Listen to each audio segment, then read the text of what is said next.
Good morning, Ramya. Ramya, how are you doing? I'm doing well, Jonathan. How are you? I'm terrific. Thank you. I'm really excited to have you join. I think this is our fourth episode of 15 Minutes with Fusion, and really excited for the conversation that we're going to have today. I know that since you've become our Senior Director of Customer Success, you've got a lot of knowledge working with clients, and hopefully today you can sort of share your experience in helping customers kind of translate Fusion's technology into business value.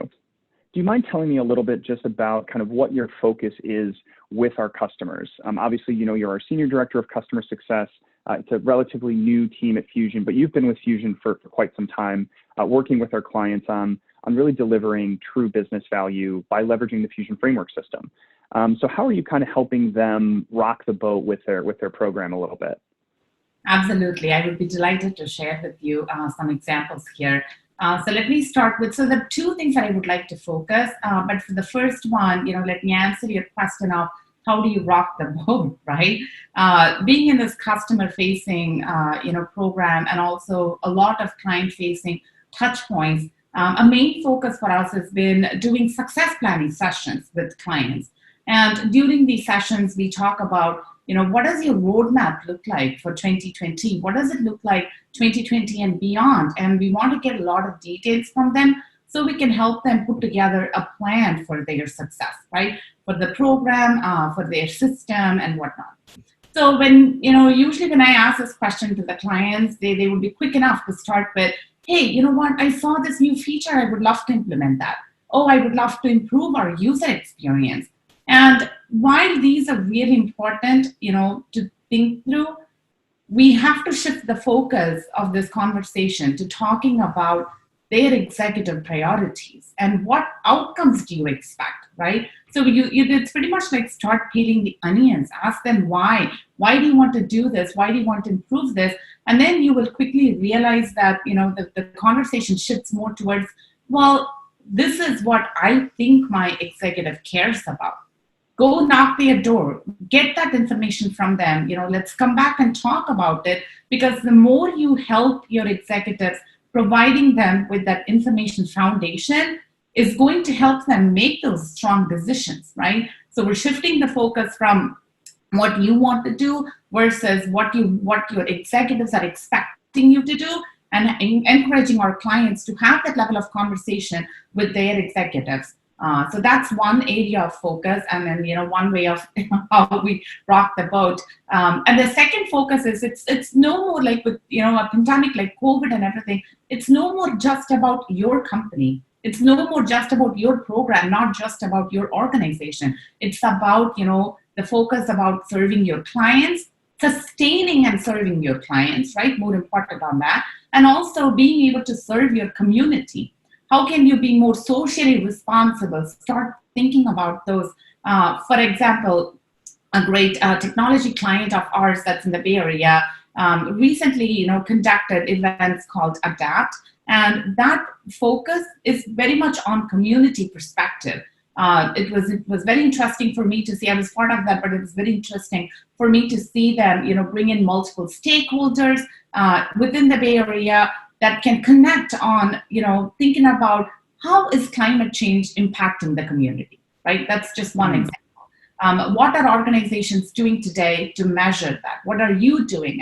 And you would see, it's like beyond, you may find your competitors in that space, and it's just beyond all of this. It's beyond you competing with them and whatnot. It's like gathering that information and sharing that knowledge with each other, because now you're starting to not just think about your company, but beyond that as a community, right?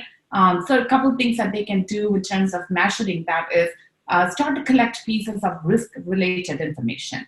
Identify what are these critical impacts to your business services and functions. Do I have a data center that's, in the zone of an earthquake prone area? What do I do? Because when you lose that function, you will quickly lose your ability to serve your clients. So shift that focus on that. In the area, you all know about wildfires, right? All the recent events, and start collecting those pieces of information about PSPS sites, put that into your system, make your data more actionable. That's really a second focus of us.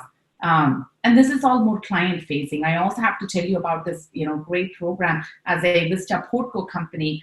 Vista has invited both, Paula Fontana, our marketing director, and myself to join this program called ESG. And what that does is it's a program where we measure the sustainability and the societal impact of an investment in the company or the business, right? It stands for environmental, social, and governance program. This type of program is going to help determine what is the future really of the financial performances of companies, and how can they not just thrive but also sustain and adapt to an ever-changing environment. And those are two things that I really would like to point out. Yeah, that's a lot. I mean, that's definitely rocking the boat, right? And I think, one of the things that really stood out to me there was kind of elevating the conversation and elevating the scope of what our clients are doing. Whether it's getting them to change their mind and ask themselves, what do my executives care about, right? How do we continue to deliver services and products to our customers? Or if it's, how do we work closer together and realize that we're sort of one piece of this larger ecosystem, right? It sounds like fundamentally the way of doing things the old way is kind of done. We have to break down silos, work together more work together more closely, and really realize that we're all in this boat together, no matter how much it might be rocking. So it sounds like the point, or I guess what you're trying to help our customers accomplish, is to align sort of the technology to organizational goals. Now, you mentioned it's not just about COVID. Are you seeing our clients embrace that more now because of COVID, and it's sort of that aha light bulb moment? And if so, do you have some examples of what some of our clients are doing to kind of drive that bigger picture vision? Oh, yes, absolutely. It's about overall for the organization, what can we do? And when you want to collect those pieces of information, you cannot just work by yourself, right? Different people or different departments own different types of data. So now you have to work together with them. It's no more just about you. So start breaking down those silos. That's definitely a good pattern that I have seen, especially now through COVID. That's one thing that a lot of our clients are starting to do, and we're helping them do that as well by engaging in those conversations with different departments, trying to understand how do all of these different pieces of the puzzle come together, right? And we're also educating clients to start gathering information about what their executives really care about, like what is keeping them up at night. Gather that type of information. We're educating them on doing that. It's not just about all the pieces of data. It's about how do you tie that together. One example is link your services, all of your business services, to the processes, to the applications, to the components that are all supporting it. Because if you think about it, I may have 250 different applications in the system. I may have, several processes, but just looking at those data siloed doesn't really give me anything, right? Now I start linking those back, and that gives me the information. And that's the information that the C-suite is looking for. They don't just need data. They need insights to make that data actionable, to obtain their desired outcomes, and that's where you can help them.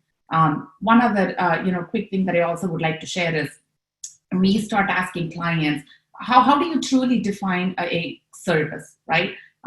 There are several services that you provide to your clients, but are they truly critical? Oh yeah, every single one of them is critical. Well, how do you determine that, right? Then we start talking about, how does this service support your business? How does it help generate revenue? How does it help sustain your clients' the responsibility that you have with your clients? How does it help you serve them better? Oh, well, yeah, okay, so this is not critical anymore. Okay, then it comes down to those like top 5, top 10 truly critical services, right? So through this, for clients, by making these type of investigations, they're able to provide insights to their C-suite. They're also able to identify the areas where the company should focus their investments on, right? You don't focus your investment on something that adds very little value to your clients. You focus on those bigger pieces where you should be investing.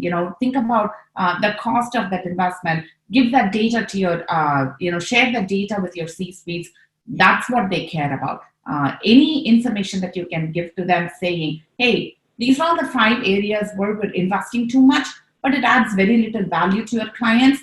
Shift that focus, right? Be that agent of change. And that's where clients should help their C-suites.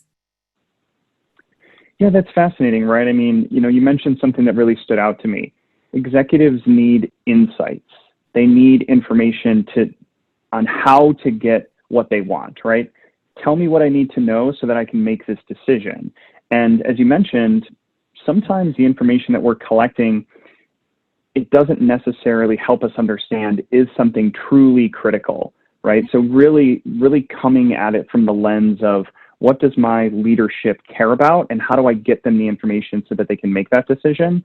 It really uncovers only what you need to be focused on, which is that's truly critical. And it sounds like we have a variety of customers that are doing that. Now, in the last couple of 15 minutes with Fusion, we've talked a little bit about challenges, right? Because what you're recommending can be super challenging for our customers that are doing things the old way, or even some people that are listening that might be thinking about risk and resilience in different terms. What are some of the traits that you're seeing in clients that help them become this new type of resilience leader?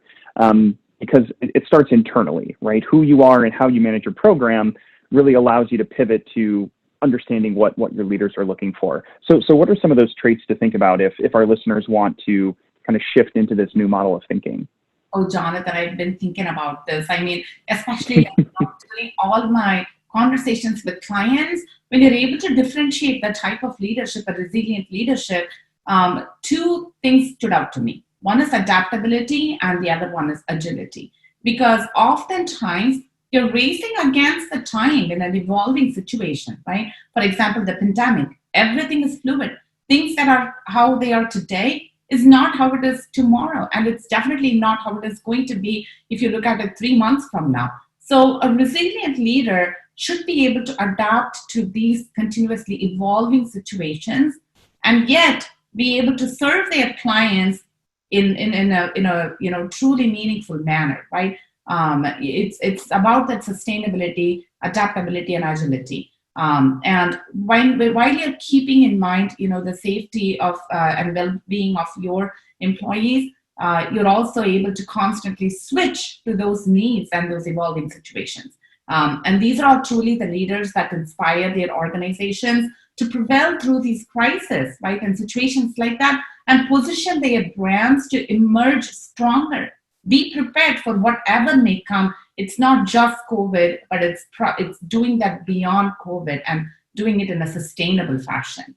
And one big lesson also that I've learned from several clients is that, hey, until now, until something like a COVID hit, I never knew that I'm going to get all of this help. I thought I have to do all of this by myself, and I was proved completely wrong, right? This is the time when the organization has come together and getting help from, people from different departments, starting from the leader of the HR. There is a steering committee. Everybody is willing to pitch in. It's all hands on deck at this time. So one piece of suggestion that I always give to my clients is, don't struggle. Don't think that you have to do this by yourself.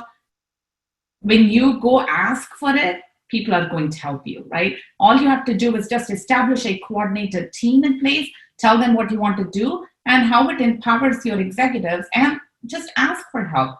I oftentimes feel like, they will be surprised at how many people come in and pitch in. And I know for sure that, this is definitely something that's going to work.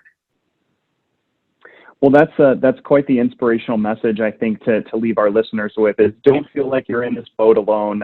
We're all experiencing change and the need to adapt to change. So I think the more flexible and agile we can be, and the more acceptable we can be to ask for help when we need it, and not try to steer the ship by ourselves, the better we'll all come out of it, and the more resilient all of our organizations will be.